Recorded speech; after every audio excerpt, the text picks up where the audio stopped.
bem-vindo ao Momento Arbitragem. No programa de hoje nós vamos falar sobre arbitragem no estado de Goiás. Fica aqui comigo e confira.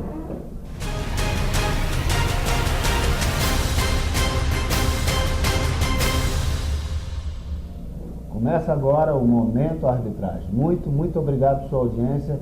Sou Asdrubal Júnior. No programa de hoje vamos falar sobre arbitragem no estado de Goiás. O estado de Goiás se desenvolveu bastante em arbitragem no Brasil, desde a edição da Lei 9.307/96, por iniciativa, na época, do então juiz, que depois chegou a ser presidente do Tribunal de Justiça do estado de Goiás, Dr. Lenza. Ele infelizmente já faleceu, mas ficam aqui as nossas homenagens ao Dr. Lenza pela importante contribuição que deu ao desenvolvimento da arbitragem no estado de Goiás. Existiram algumas questões polêmicas também e acabou que a arbitragem no estado de Goiás teve um importante desenvolvimento, mas um desenvolvimento um tanto quanto diferente do que aconteceu no restante do país, por algumas particularidades da forma em que foi organizada, concebida a atividade da arbitragem aqui no estado. E a gente vai conversar aqui com uma pessoa ilustre, meu colega, que também é presidente da Comissão de Mediação e Arbitragem da OAB, só que do estado de Goiás, Dr. Braulio Duarte, advogado, arbitralista, palestrante na Escola Superior da Advocacia e que tem tido uma atuação marcante. Ele vai escrever um pouquinho para a gente sobre o desenvolvimento aqui no estado de Goiás. Quero ressaltar que estamos aqui em um evento na OAB de Goiás, organizado por ele, um grande evento, junto com o CONIMA, que trouxe vários arbitralistas e mediadores importantes no país para tratar hoje sobre vários temas. E nós aproveitamos aqui um espaço, ele está apertado, que é o organizador do evento, mas sequestramos ele aqui um pouquinho para a gente bater um papo sobre arbitragem no estado de Goiás, e ele aqui então vai bater um papo com a gente. Quero imensamente agradecer a sua disponibilidade, a sua participação e o seu carinho com o Momento Arbitragem. Tenho certeza que esses esclarecimentos ajudarão as pessoas a entenderem as sutilezas que existem, que têm diferenciado a arbitragem do estado de Goiás, e vençam também aquelas objeções que algumas questões do passado existiram e que as pessoas às vezes não sabem que já foram modificadas e que hoje já funciona de uma maneira diferente, já ajustado aquilo que precisava ajustar. Conta um pouquinho para a gente e muito obrigado por sua participação em nosso programa. Asdrubal, primeiramente a honraria é toda nossa de receber um ilustre colega aqui no nosso estado, aqui na nossa cidade de Goiânia. Realmente estamos aqui no decorrer do 7º Encontro Nacional de Mediação e Arbitragem, um evento que está sendo um sucesso pelos elogios que temos ouvido. E, enfim, também quero parabenizá-lo pelo lançamento do livro, do Manual de Arbitragem, do qual muito honrosamente fui prestigiado, presenteado pelo doutor, e também parabenizo pelas belas palavras e pelo conteúdo do qual o senhor tratou sobre sentenças arbitrais nesse manual.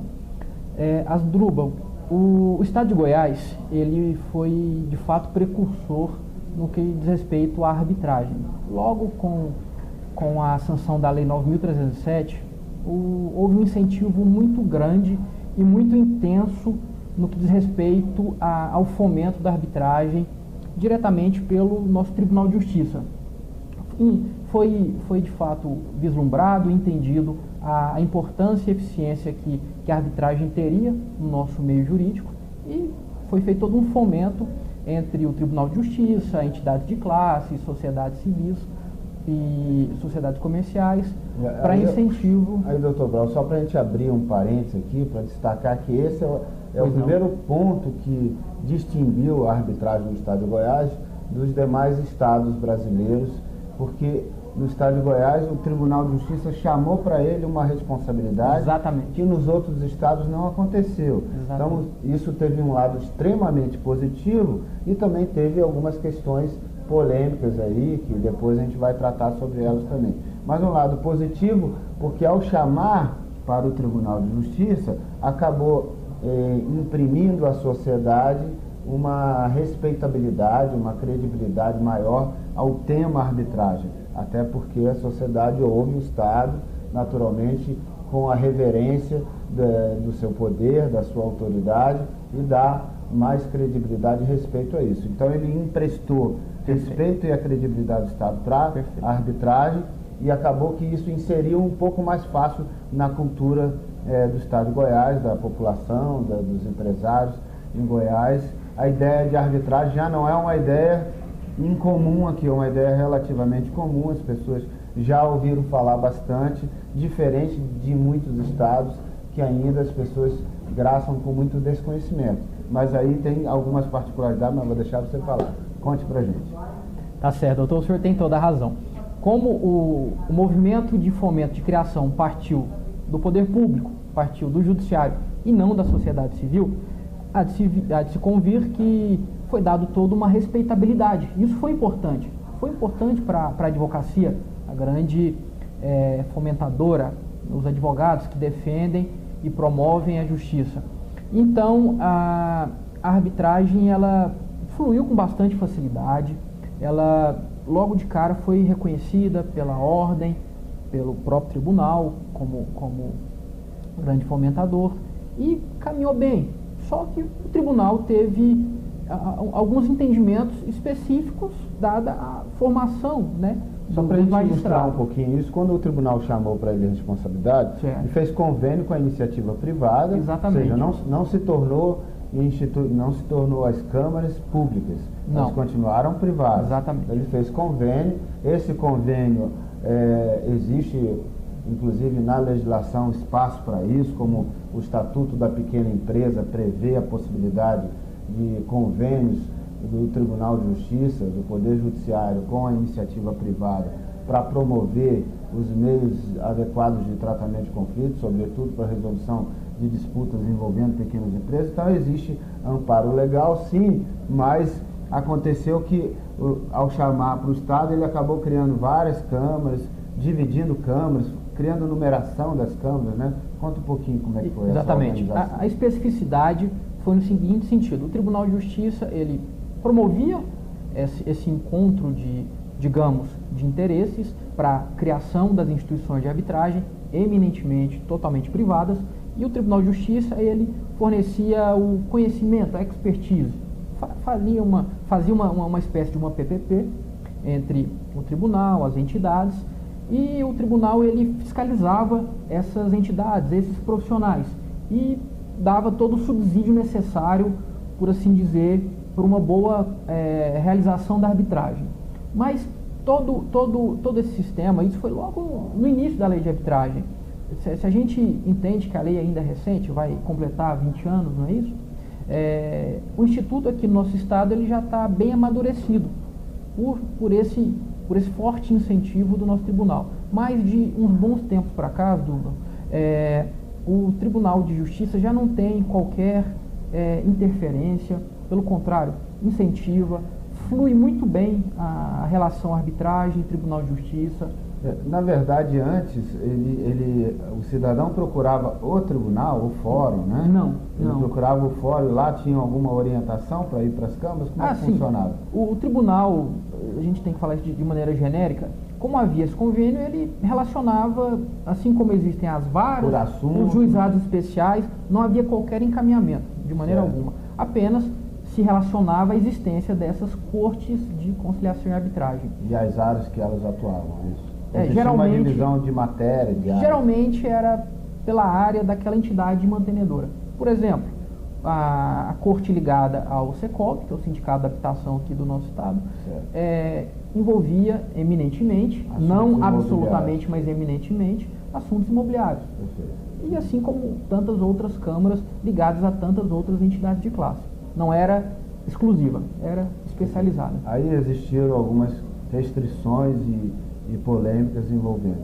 Dá um resumo para a gente sobre quais foram os pontos dessa polêmica e como isso foi equacionado depois. Perfeito. A grande polêmica que se teve era justamente desse envolvimento, né, do poder público com as instituições privadas. Claro que pode ter diversas interpretações. Poderia ter interpretação de certo privilégio, né? Poxa, o poder público, o Tribunal de Justiça, o Judiciário está dando uma chancela para aquelas instituições, coisa que não tem previsão legal, né? Nem de proibição, nem de permissão. E de outro lado, também, uma grande polêmica seria a existência, por exemplo, da necessidade de se dar posse a árbitros. O Tribunal de Justiça ele nomeava e empossava árbitros. Também outro fator, outra situação desnecessária e não usual nos demais estados brasileiros. Mas colocando uma síntese da situação antes e hoje, podemos dizer que foram situações amadurecidas, enfrentadas, conhecimentos foram trazidos, a Comissão de Mediação e Arbitragem da OAB fomentou muito no que diz respeito à arbitragem adequada, e digo com toda tranquilidade, com toda clareza, assim como vários colegas já expuseram aqui no 7º Encontro Nacional, que a arbitragem ela é bem praticada, é uma arbitragem democrática, é uma arbitragem acessível. Para se ter uma ideia, aqui a gente pode realizar um procedimento arbitral gastando pouco mais de um salário mínimo, né, em causas que envolvam pequenos valores, até causas que envolvam alguns milhões, milhares de reais. Perfeito. Então, na verdade, ou seja, esses problemas ficaram no passado, foram superados pela orientação que o CNJ estabeleceu, o tribunal fez alguns ajustes necessários para evitar que pudesse ter uma interpretação equivocada da contribuição que ele estava dando para o desenvolvimento da arbitragem, e a arbitragem não arrefeceu, decolou, seguiu em frente e deu a sua contribuição a partir daí puramente pela iniciativa privada, foi isso? Exatamente. Eu até, se me permite, não diria que foi equivocada, foi o necessário naquele momento, foi o entendimento de toda a sociedade jurídica e que amadureceu e amadurecemos com as experiências, com o conhecimento, e digo hoje que a realizamos de maneira fantástica e diferenciada. E a gente pode dizer, doutor Braulio, que superadas essas questões do passado, hoje a arbitragem está consolidada no estado de Goiás? Eu digo que sim, tá? Está consolidada, os advogados já a bem conhecem, o judiciário tranquilamente recepciona as sentenças arbitrais, fazem uma análise bem apurada com base na Lei 9.307, executam, caminha de maneira bem harmônica aqui no nosso estado. Claro, assim como nos demais estados da federação, ela precisa ser cada vez mais difundida, porque ainda não é de pleno conhecimento dos advogados, da sociedade como um todo. Doutor Braulio, nós estamos aí às vésperas de entrar em vigor uma lei que modifica a lei de arbitragem, a Lei 9.307, ou seja, a Lei 13.129, de 26 de maio de 2015, entrará em vigor agora em julho de 2015 e vai ampliar a arbitragem, ou melhor dizendo, vai deixar claro e expresso que a arbitragem pode ser utilizada nos contratos com a administração pública ou para resolver conflitos envolvendo a administração pública, direta e indireta, desde que direito patrimonial disponível. Aqui no estado de Goiás, vocês esperam com que expectativa essa modificação? Você acha que o estado de Goiás vai aderir a essa ideia, inserir nos seus contratos ou levar eventuais disputas nos contratos já existentes à resolução pelas câmaras que estão aqui? Eu vejo com boas vistas em relação a essas alterações à Lei 9.307.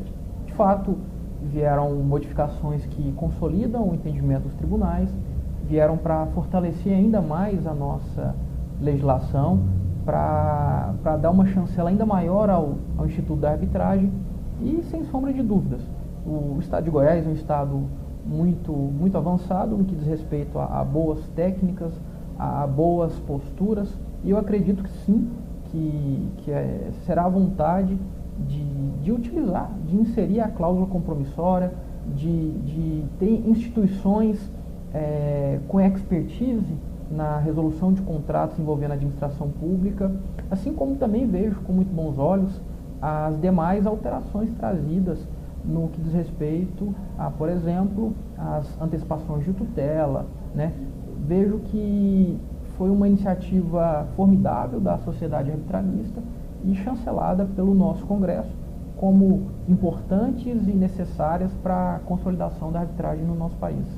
Certo. Existiram vetos apresentados pelo vice-presidente da República no exercício da presidência, 2 dispositivos. O dispositivo que previa a arbitragem nas relações de consumo, mas não prevendo como simplesmente possível a arbitragem nas relações de consumo, porque me parece que o STJ já tinha se manifestado admitindo essa possibilidade, naturalmente conservando a restrição do Código de Defesa do Consumidor, como cláusula abusiva, onde se impõe a obrigatoriedade, mas a disposição proposta era no sentido de criar mais um direito para o consumidor, que era o direito de escolher. Exatamente. Efetivamente, um direito que ele não tinha antes e que passou a ter o direito de escolher, ou seja, vinculado para o fornecedor e facultativo para o consumidor.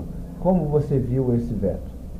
Eu lamentei profundamente, assim como os demais colegas que militam na área, porque seria um avanço muito grande no que diz respeito à proteção dos consumidores, assim como também os demais vetos ligados aos contratos adesivos e às relações de trabalho. Mas aqui no Goiás, já não tem desenvolvido bem a arbitragem nas relações de consumo? Conta um pouco para a gente dessa experiência aqui. Sim, aqui Até porque as câmaras são setoriais, muitas delas, e as relações de consumo estão sendo utilizadas aqui para arbitragem, porque com esse custo baixo que você exemplificou da arbitragem no Estado de Goiás, que aliás é um custo que a gente chama atenção, mais baixo do que a maioria daqueles que eu já mostrei aqui no momento arbitragem com outras câmaras. Então acaba tendo encontrado talvez um ponto de equilíbrio em termos de preço, de custo, que até contrasta com as custas judiciais no Estado de Goiás, que as custas judiciais aqui são conhecidas pelos advogados lá de Brasília como muito caras. Em Brasília as custas são bem mais baratas do que as custas do Tribunal de Justiça de Goiás. Então, ele contrasta as custas da arbitragem aqui mais baratas, as custas do tribunal são mais altas, e isso acredito que tem viabilizado, pavimentado o desenvolvimento da arbitragem nas relações de consumo aqui. Isso tem acontecido de fato? Qual é a experiência do Estado de Goiás nisso? Asdrubal, a arbitragem de consumo ela é amplamente utilizada, sim. Os advogados já têm bastante prática de arbitragem no que diz respeito principalmente ao consumo das relações imobiliárias, contratos de compra e venda como um todo. E tem-se já todo o cuidado trazido pela legislação consumerista, né, no que diz respeito à não utilização compulsória da arbitragem, assim como todo o cuidado de se deixar claro no momento da aquisição, da confecção do contrato, a opção, né, do consumidor ao escolher a arbitragem através da cláusula compromissória. Então, todo esse contexto da legislação já vem sendo bem trabalhado. Quando se há qualquer ilegalidade, exagero, as próprias instituições, os julgadores já têm um entendimento muito tranquilo em relação a isso, já é bem trabalhado. O próprio Tribunal de Justiça também faz um trabalho muito interessante e muito adequado, muito assertivo em relação a essas situações. No que diz respeito às custas judiciais, eu não posso negar que as nossas custas não são as mais baratas do país. Do poder público, né? Do poder público, do poder judiciário, as custas de emolumentos judiciais e até um ponto de grande estímulo para a arbitragem. Estímulo para a utilização da arbitragem. Aqui a nossa arbitragem é de fato muito barata, muito democrática, muito acessível. Porque eu citando o exemplo de Brasília, que é onde eu advogo, lá quando a gente fala de arbitragem para os advogados ainda que não estão ambientados com o assunto, e eles buscam um referencial de valor das despesas que terão na arbitragem, e aí diante dessa informação, a primeira análise que eles fazem, que é uma análise, claro, incompleta, precipitada, mas a primeira análise que fazem é realmente confrontar literalmente o valor das despesas da arbitragem com o valor das custas judiciais, e como em Brasília as custas têm tetos baixos, então os valores são realmente baixos de custas no Poder Judiciário, é certeza que perde a arbitragem nessa comparação, assim, literal e direta, ela perde. Precisa de uma comparação econômica e não uma comparação apenas financeira diretamente. Aqui no Goiás talvez isso não aconteça, talvez no confronto direto é possível que a arbitragem ganhe também nas custas literais. Você já chegou a fazer esse confronto, isso é verdade? Sim, a gente precisa apenas observar a seguinte questão. A gente tem diversas câmaras aqui no nosso estado, cada qual com sua autonomia, com seu regulamento e com a sua tabela de custas, né? Então a gente não pode generalizar. Tem instituições, bem como, por exemplo, a Câmara da AmCham, que nós temos aqui, e tantas outras câmaras, que a tabela de custas não é tão acessível, né, para pequenas causas.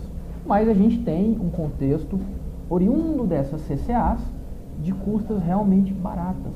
Então, se a parte, e principalmente o advogado, porque a arbitragem realizada, que não seja realizada por advogado, a gente não recomenda. O advogado é imprescindível, porque o procedimento arbitral ele não é tão fácil, principalmente para quem não tem conhecimento jurídico. O advogado ele faz essa análise de custo-benefício, né?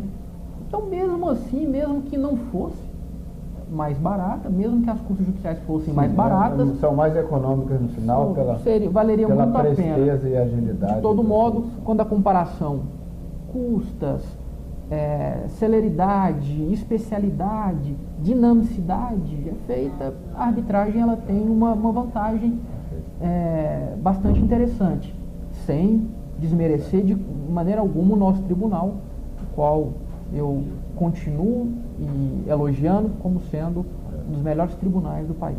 Sem dúvida. Bom, nosso programa está chegando ao fim, eu sei que você está gostando, eu também, mas a gente tem que encerrar, então vou dar a palavra para o Dr. Braulio aqui, fazer suas considerações finais, desde já registrando nossos sinceros agradecimentos por sua valiosa contribuição ao momento arbitragem. Tenho certeza que esse esclarecimento sobre como funciona a arbitragem no estado de Goiás e o esclarecimento de que as coisas mudaram aqui, aquelas questões que diferenciavam demais, hoje já não diferenciam tanto, mas por outro lado se teve o ganho, fruto, herança do empreendedorismo que algumas pessoas no passado tiveram, sobretudo na liderança do Dr. Lenza, e que realmente criou maturidade, criou consciência, criou cultura bem sólida no estado de Goiás. Então isso já valeu demais. Então queria dar a palavra para suas considerações finais e deixar registrado o nosso carinho, o nosso agradecimento por sua contribuição. Eu que agradeço imensamente o honroso convite, a oportunidade de estar aqui batendo esse papo contigo.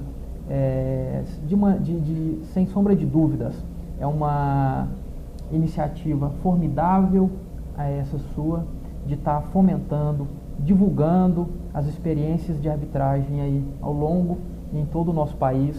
E eu digo assim, de maneira bem tranquila, que a arbitragem é uma realidade, digo até que é um nicho de atuação para a advocacia fantástico. Tivemos aqui no nosso encontro pessoas da mais alta estirpe, falando desde arbitragens de altíssimo custo, como arbitragens acessível à população. Então, é uma área muito boa e nós, aqui através da Comissão de Mediação e Arbitragem da OAB Goiás, também queremos promover e incentivar o bom uso da arbitragem, bem como o apoio aos nossos advogados. Certo. Muito obrigado. A gente quer também desejar sucesso até o fim do nosso evento, que a gente está aqui acompanhando, e sucesso na sua atuação junto à presidência da Comissão de Mediação e Arbitragem da OAB do Estado de Goiás. Tenho certeza que está vigilante e está fazendo prospecção para difusão, multiplicação dessa informação e cada vez mais para a evangelização desse tema junto aos advogados. Obrigado, parabéns pelo trabalho que está sendo feito. E você, gostou do nosso programa? Curta, compartilhe Mande sua dúvida, pergunta, sugestão de pauta, crítica construtiva. O meu e-mail está aparecendo aí na sua tela. Terei grande prazer de interagir contigo. No mais, você já sabe, me encontra aqui toda semana. Grande abraço para você e até o próximo programa.